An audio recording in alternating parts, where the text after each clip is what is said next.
So in this video, I'm going to talk about the worst customer I've ever had. And this happened just recently. I have also had a few other bad ones over the years. And this guy wanted my dad to work on his car, but somebody gave him my number instead. And I'm going to call this guy the 5150 customer. And it's like this guy's whole goal in life is to waste people's time. The guy has a 69 Corvette and had no power steering, no power brakes, manual transmission. And he tells me that he's only been able to get this 25-year-old guy to work on it. And there's a problem with the brakes, and the 25-year-old guy doesn't feel comfortable doing that. And he also took it by some shop to have the brakes that only does brakes, and they said that they wouldn't work on it. Now I see why. They just don't want to deal with him. So I tell him that the only way to make this work right is to put power brakes on it. And he tells me that he was told that it has 10 inches of vacuum at idle, you can't do that. I said, yes, you most certainly can put power brakes on it. And he says, aren't you going to check the vacuum? I said, no, I'm not. So he orders the power brake kit, and it comes as a complete kit with everything you need to do that. So before the kit gets there, he's text messaging me and calling me daily for no apparent reason. All hours of the day and night and everything else. So most of the time I don't even answer the phone because I know that there's nothing that we need to talk about. His first big problem was he wants to buy the special brake fluid he put in it 20 years ago that they don't make anymore. And I have to argue with him and tell him this car doesn't take any kind of special brake fluid. It just takes the standard .3 brake fluid. So then he's going on forums. And he's too stupid to realize people on forums have no experience at all. An experienced person wouldn't waste their time on forums.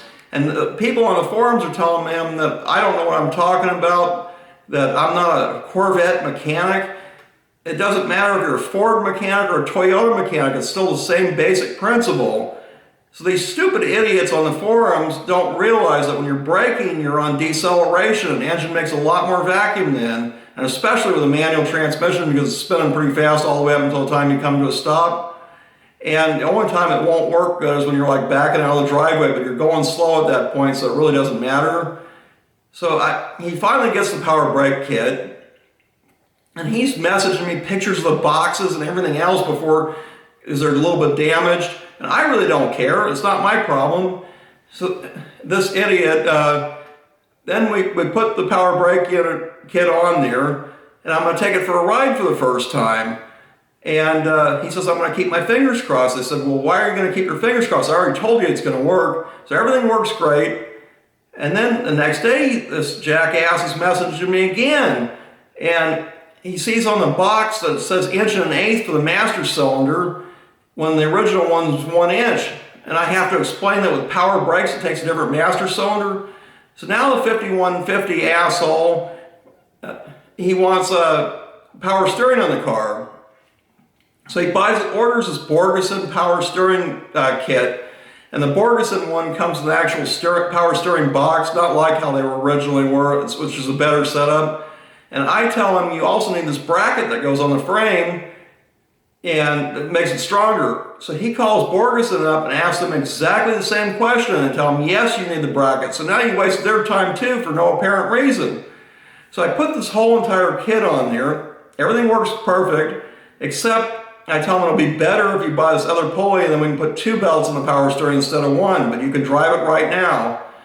And this car is just a toy that the guy drives once in a while. It's not some emergency job or anything like that. So I'm standing right there. This is on Tuesday. He orders the part. And then the next day he's messaging me again saying that he ordered the part. I already know that, and I really don't care if he ordered the pulley or not. On Thursday, he's messaging me again, saying now that he got the part. So I tell him I can't do the job until next week.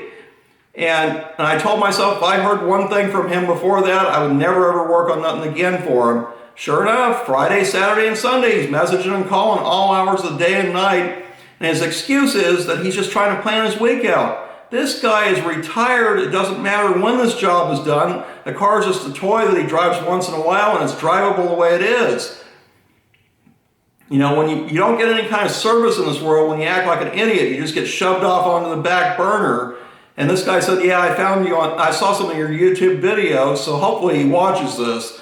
You know, this guy at 7 years old, he acts like, you can expect behavior like that from a 5-year-old. It's time for you to pull your head out of your ass and grow up.